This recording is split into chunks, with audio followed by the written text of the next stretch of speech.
ధన్యవాదాలు అధ్యక్ష. ఈరోజు ఈ బడ్జెట్ సందర్భంగా ఈ అవకాశం ఇచ్చినందుకు వెనకబడిన ప్రాంతం రాయలసీమ ప్రాంతం అది కడప నియోజకవర్గం నుంచి వచ్చాను. ఈరోజు కడప అంటే చారిత్రాత్మకంగా వెంకటేశ్వర స్వామి తొలి గడప కడప నుంచి వచ్చాను. విపరీతమైన మినరల్ రిసోర్సెస్ ఉన్న ప్రాంతం నుంచి వచ్చాను. కానీ మా నియోజకవర్గానికి మంచినీళ్ళు లేని పరిస్థితిలో మేము చాలా కొట్టుమిట్టాడుతూ ఉన్నాము. దాదాపు బ్రిటిషర్స్ కాలంలోనే మాకు ఎయిర్పోర్ట్ ఉంది, ఎయిర్ బేస్ ఉంది. అప్పుడే డెవలప్ అయిన కడప నియోజకవర్గానికి ఈ రోజు పరిస్థితి ఏంటంటే మాధవి గారు ఇది బడ్జెట్ మీద డిస్కషన్ చెప్తాను అట్లా మీ సమస్యకి మళ్ళీ టైం దొరుకుతుంది. మీ నీటి సమస్యకి కొంచెం చెప్పండి. కొంచెం చెప్పండి అధ్యక్ష. ఈరోజు దాదాపు 164 స్క్వేర్ కిలోమీటర్స్ విస్తీర్ణం ఉన్న కడపలో దాదాపు ఈరోజు 5 లక్షల జనాభా ఉంది.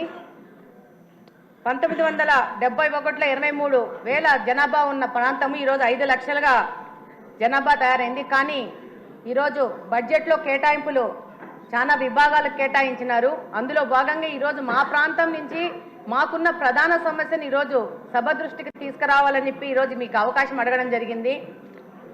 అందులో భాగంగా ఈరోజు మాకు వాటర్ రిసోర్సెస్ గురించి చూస్తే రెండే water resources Penna river, Buggavanka almost అది ఫంక్షనింగ్లో లేదు. పెన్నా రిసోర్సెస్ వస్తే పెన్నా రివర్కి వస్తే రెండే గండి water works, Lingampalli water works నుంచి మాకు నీళ్ళు వస్తున్నాయి. దాదాపు కరువు పీడిత ప్రాంతం వల్ల దాదాపు ఏ డివిజన్లో కూడా 3 నుంచి 4 రోజులకు గాను ఒక్కసారి నీళ్ళు ఇవ్వలేని పరిస్థితిలో కడప నియోజకవర్గం నడుస్తూ ఉంది. దాదాపు 20% గృహాలకు ఇంకా మంచినీళ్ళ కనెక్షన్ లేదు. మేము కార్పొరేషన్ దాదాపు 20 సంవత్సరాలు కార్పొరేషన్గా ఏర్పడి 20 సంవత్సరాల నుంచి 10 సంవత్సరాలు కాంగ్రెస్ పార్టీ, 10 సంవత్సరాలు వైసీపీ పార్టీ కార్పొరేషన్ అక్కడున్న శాసనసభ పక్షగా వాళ్లే ఉంటూ గవర్నమెంట్లో లాస్ట్ 5 సంవత్సరాల నుంచి అదే పార్టీ ఉన్నా కూడా పూర్తి నిర్లక్ష్యానికి గురైంది.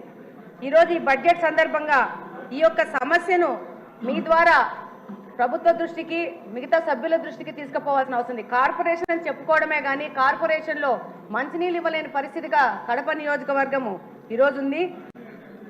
ఈరోజు దాదాపు 95% రామనాయుడు గారు ఆవిడ సమస్య వినండి సార్ కొంచెం. అవును అన్న వినండి అన్న. 95% ప్రజలు ఇంకా తాగడానికి మంచినీళ్ళు కొనుక్కునే పరిస్థితిలో ఉన్నారు. ఎంత దుర్భరమైన పరిస్థితి అంటే వాటర్ ప్లాంట్ల నుంచి వచ్చిన రిమైనింగ్ వాటర్ని కూడా పట్టుకొని పోయి గృహ అవసరాలకు వాడుకునే పరిస్థితిలో కడప నియోజకవర్గం ఉంది. కార్పొరేషన్కి సమ్మర్ స్టోరేజ్ ట్యాంక్ లేదు. మనకు ఎన్నో కార్పొరేషన్స్ ఉన్నాయి. అత్యంత హీన స్థితిలో ఉన్న కార్పొరేషను ఈ కడప నియోజకవర్గం యొక్క కార్పొరేషను. దాదాపు 100ల సంఖ్యలో వాటర్ ట్రీట్మెంట్ ప్లాంట్లు పెట్టుకొని వ్యాపారస్తులు నీళ్ళు అమ్ముకుంటా వ్యాపారం చేసుకునే పరిస్థితి. లాస్ట్ వైసీపీ గవర్నమెంట్లో వైసీపీ నాయకులు స్కూళ్ళని కూడా మూయించేసి దాంట్లో కూడా వాటర్ ప్లాంట్లు పెట్టుకొని నీళ్ళు అమ్ముకునే పరిస్థితులు కడప నియోజకవర్గం ఈరోజు నడుస్తూ ఉంది. దాదాపు 5 లక్షల మంది జనాభా అంటే నివేదికల ప్రకారం 135 లీటర్స్ వాటర్ పర్ హెడ్ ఇవ్వాల్సి వస్తే 5 లక్షల మందికి దాదాపు 70 MLD వాటరు ప్రొవైడ్ చేయాల్సిన పరిస్థితిలో ఉండాల్సింది. ఈరోజు 40 MLD వాటరు ఇచ్చే పరిస్థితిలోనే కడప నియోజకవర్గం ఉంది. దాదాపు 1943లో గండి వాటర్ వర్క్స్లో బ్రిటిషర్స్ వాళ్ళు అప్పుడు 10-20 వేల జనాభాకు 12 MLDలో ఒక ఇన్ఫ్లేషన్ వెల్స్ కట్టే అదే ఇన్ఫ్లేషన్ వెల్స్ ఈ రోజుకు 2024వ సంవత్సరంలో కూడా అదే 12 MLD ఇన్ఫ్లేషన్ వెల్ ఇచ్చే వెల్నే వాడుకుంటూ కడపకు నీళ్ళు ఇచ్చుకుంటున్నాము. దాదాపు 5 నుంచి 6 రోజులకి నీళ్లు రాని పరిస్థితి. వచ్చిన నీళ్లు మురికి నీళ్ళు ఎందుకు వస్తున్నాయంటే డ్రైనేజ్ వాటర్ తీసుకెళ్లి మీ అందరికీ తెలుసు కడపలో బుగ్గొంక అని ఉంటుంది. కడప నడి మధ్యలో వెళ్తూ ఉంటుంది. అందులోకి ఈ యొక్క డ్రైనేజ్ వాటర్ తీసుకెళ్లి అదే వాటరు పెన్నాలో కలిసి అదే వాటర్ మళ్ళీ పంపు చేసుకొని మళ్ళీ మా వినియోగంకు వాడుకోవాల్సిన పరిస్థితిలో ఉంది. ఒక STP లేదు, ప్లాంట్ కట్టలేని పరిస్థితిలో ఈ కార్పొరేషన్ ఉంది. నిధుల కొరత ఉంది. డెఫినెట్గా ఈ యొక్క పాత గవర్నమెంటు అంతకుముందు సోమశిల బ్యాక్ వాటర్స్ అనే ఒక పథకాన్ని ప్రకటించినారు కాంగ్రెస్ వాళ్ళ టైంలో. అది క్యాన్సిల్ అయిపోయింది. మళ్ళా తర్వాత మన తెలుగుదేశం ప్రభుత్వం ఉన్నప్పుడు 2018లో లింగంపల్లి మీద ఒక చెక్ డ్యామ్ కట్టాలని అప్పుడున్న ఇన్ఛార్జ్ శ్రీనివాస్ రెడ్డి గారు ప్రపోజల్ చేస్తే దానికి శాంక్షన్ చేశారు ఇరిగేషన్ మినిస్టర్ గారు. అది 19లో వైసీపీ గవర్నమెంట్ రాగానే దాన్ని కూడా క్యాన్సిల్ చేసిన పరిస్థితి ఏర్పడింది.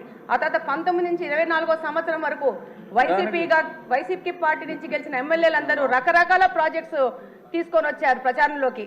అందులో భాగంగా జిఎన్ఎస్ఎస్ ఎర్ర చెరువు అని చెప్పేసి ఒక ప్రాజెక్ట్ తీసుకొని వచ్చినారు. దాంతో పాటు ఒక్క నిమిషం అని అయిపోయింది, 1 minute అయిపోయింది. ఆ తర్వాత మళ్ళా మైలవరం నుంచి నీళ్ళని చెప్పి అదొక ప్రాజెక్ట్ తీసుకొచ్చారు, అది లేదు. మొత్తం పైపులన్నీ తీసుకొచ్చేసి ఆ యొక్క మా కడపలో పెద్ద పెద్ద పైపులు పడి ఉన్నాయి, దాని ద్వారా నిధుల దుర్వినియోగం జరిగింది. ఇప్పుడు కడప నియోజకవర్గం నుంచి నా యొక్క ముఖ్య వినతి ఏంటంటే మాకు మంచినీళ్ళు ఇవ్వండి అంతే, ఏవి అడగట్లేదు, టీవీలు అడగట్లేదు, ఫ్రిడ్జ్లు అడగట్లేదు, మాకు మంచినీళ్ళు కావాలని సభాముఖంగా కోరుకుంటున్నాను. ఇదొక కడప నియోజకవర్గంలోని ప్రజలందరి బాధను ఈ సందర్భంగా ఈ యొక్క సభ దృష్టికి తీసుకొస్తూ దానికి సంబంధిత మంత్రులు, ఇరిగేషన్ మంత్రులు గారికి, అలాగనే మున్సిపల్ మంత్రులు గారికి, ముఖ్యమంత్రి గారికి ఈ విషయం ప్రత్యేకంగా చెప్పాల్సిన అవసరం ఉంది. మా కడప నియోజకవర్గం 2 ముఖ్యమంత్రులను ఇచ్చింది. 2 ముఖ్యమంత్రుల యొక్క నిర్లక్ష్యానికో మరి వాళ్లకు కడప అంటే చిన్న చూపో, కడప హెడ్ క్వార్టర్స్ లో మంచినీళ్ళు లేని పరిస్థితిలో కడపను తీసుకొచ్చినారంటే చాలా దౌర్భాగ్యమైన పరిస్థితి. మా కడప నియోజకవర్గం ఒక డిప్యూటీ సీఎం ని కూడా ఇచ్చింది. ఆయనకు అవగాహన రాహిత్యం వల్ల దాదాపు కడప నిర్లక్ష్యం చేసుకుని కడపలో నీళ్లు లేని పరిస్థితి, నీళ్లకు రామాని కొట్టుకునే పరిస్థితికి ఈ రోజు కడపను తీసుకొచ్చారు. డెఫినెట్ గా మంత్రులు గాని, ముఖ్యమంత్రి గాని, సంబంధిత మినిస్టర్లు గాని ఈ యొక్క విషయాన్ని పూర్తిగా మీరు 3 నిమిషాల్లో ముగించమ్మా. ఆదినారాయణ రెడ్డి గారి తర్వాత ఆయనకి ఇద్దాం అన్న. థ్యాంక్ యూ అన్నయ్య అవకాశం ఇచ్చినందుకు.